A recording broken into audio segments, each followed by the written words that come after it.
Donna Ricks, Minnesota State Mankato, Carleton College. As an All-American track and field athlete at Minnesota State Mankato, Donna Ricks fell in love with the sport and decided to make it her career. What followed is a Hall of Fame coaching journey that has spanned 36 years and is still going strong. A former heptathlete, Ricks propelled her collegiate experience and insight working with the different coaches in the various events into successful tenures as head coach, first at her alma mater and now at Carleton College. Turning Carleton into a perennial contender, Ricks recently led the women's program to the 2023 NCAA Division III cross-country crown, the first national women's team title in school history. Ricks currently has guided the Knights program to 11 conference crowns, and her athletes have captured 7 individual NCAA track and field titles during her legendary tenure. She turned her love of the sport into a lifelong passion, and tonight, Donna Ricks is a Hall of Famer.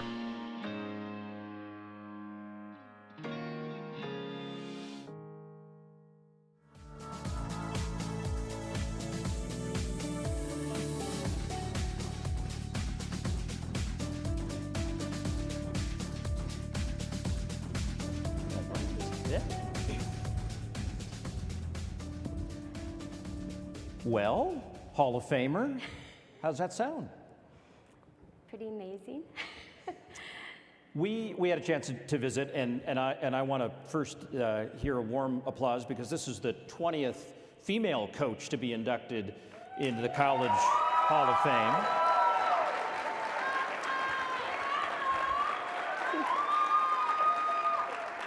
And as I look out into the room, as we talked about earlier, you know, the wonderful thing about this sport is it is gender equity personified, right? And we compete together, the programs are built together. But you mentioned in an interview that, you know, you were sort of the product of kind of this Title IX generation of folks. You didn't get involved in the sport from a participation standpoint till the end of high school. And you know, you are kind of the product of sort of a couple of generations now of coaching. So, I mean, let's start there. What does that sort of mean to you as a woman, as a coach who's, you know, still competing at the highest levels and coaching at the highest levels, but also trying to inspire a new generation of coaches who may have more opportunity than maybe you started with? Well, first of all, I just want to say that I'm really honored and humbled. I realize that this group of coaches that are here tonight are also deserving. I feel like our sport, we're coaching 3 seasons, cross-country, indoor and outdoor track, and if we're recruiting in the summer. If we're not recruiting, we're going, oh my God, we're not recruiting. We got to get on the ball and do this. And you know, I've had some opportunities here now, and I've been very grateful and thankful for those opportunities. One of the things that I would say, you know, people often ask me about getting women involved in sport and how do we go about that. The first thing I would say is just really understand, promote the value of women in athletics. I see track and field, the running, jumping, and throwing, it's an art form. Just like a musician or an artist or a writer, we obtain skills, there's value to that. Everything that you learn, communication, working with others, the camaraderie, there's so many life skills, and I believe we have come so far to understand that our sport is truly valued. I do agree, we are a sport that is more accepting of women coaching male athletes. Obviously, we still want to see more of it, but I really believe that these coaches out here embody that and really want to see the women moving forward. Well said. I think that's the hope moving forward. So you're just kind of, you know, creating momentum where that momentum is deserved. Yeah. Let's talk about, I mean, you're a former heptathlete, so I work with Trey Hardy on my NBC broadcast, and what I love about him when we call the field events is he knows enough about everything just to be dangerous enough to sound credible on network television. I suppose your experience as an athlete across those multi-disciplines kind of helped you as a coach early on? You know, it was really a good background to getting into coaching because you had the opportunity to work with throwers, sprinters, jumpers, distance runners. You had enough knowledge to be a little bit dangerous out there. But it was definitely a good background to get into coaching, to understand what these student athletes were going through. And you're also a teacher, which, you know, a lot of these coaches in this room will serve on their respective faculties as well as, you know, doing the duties of coaching in the athletic department. How has the teaching part of your life helped you in your coaching life? I'm more involved in like committee work and reviews and hiring, things like that, so not as much in the classroom. But one of the things I really respect and enjoy about the student athletes, and especially being at a liberal arts institution like Carleton, is balancing those endeavors out, watching those women grow from their freshman year to their senior year, how they develop as a person, not just as an athlete. To me, that's just really a proud moment to see.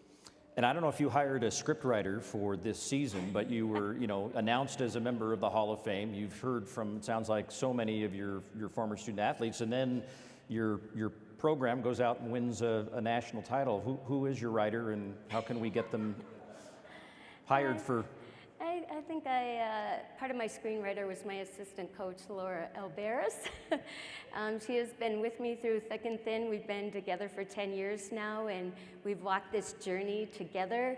The one thing I have been so impressed about, like, obviously, I hope that this team, being from such a small team in a liberal arts school, that we moved or inspired other teams to realize that, hey, why not us, you know, and take a look at that. But Laura and I have been together. I'm really proud of the coaching staff that we have, and the alums have been incredible. When you ask about how we've made this team, Laura and I often talk that the previous athletes built that foundation. They passed along the tools to help these women athletes be successful, and I could definitely have not done it without her. So it's been a long time in the making. They built that foundation, and obviously this women's team, I'm so proud of them. I'm like a proud mom. They did some incredible things out there all season long. We just asked them to accept the challenge, and they figured out how to put it together. I can't wait for the sequel. I'm looking forward to that and how that is written out. Before we let you go, as we asked with Victor, anybody you'd like to thank tonight especially? Well, obviously I have 2 tables out there. My family's out there. I want to say thank you for all that you've endured with me being in track and field. As we know, we're gone a lot of weekends, about 31 a year, as my counting takes me. And I kind of even joked that my brother and sister-in-law moved their wedding date because I said, can't do it on conference weekend, so they switched from October. So grateful for my family, and my sister has been a great support. Like I said, hearing from the alums and the support, I think I've been responding to over 300 emails, texts, and phone calls, which they've talked about their experiences and how much it meant to them, and I just want them to know how much it really meant to me to hear those words. I want to thank Gerald. The one thing is, when you have a supportive administrative staff, it is key. He is my athletic director, and he has walked with me every step of the way through the challenges and the good times, so I want to say thanks. And obviously I'm very proud of them, those MIAC women that are out there at those tables. We're together a lot, and I really enjoy them. I have a hard time talking about my husband, Dave, and my daughter. These guys know I can't give a speech without crying, but I am so grateful. The one thing is, when you are in coaching, you need that support system. You need that partner. You need that family that is willing to be there for you. And Dave is the head men's coach at Carleton, and so we talk the talk quite a bit, and I actually had to do something to top him this year, because he has been bragging nonstop that the men last year had a higher GPA than the women. So we need to get a clean sweep here and see what we can do about that. But anyway, we kind of joke that the men's team is the brains and the women is the brawn right now, but we're gonna try to go for it all. Well, I don't know if you're on social media, but if you would please take a video of when you drop this trophy on the desk the next time you guys have an argument.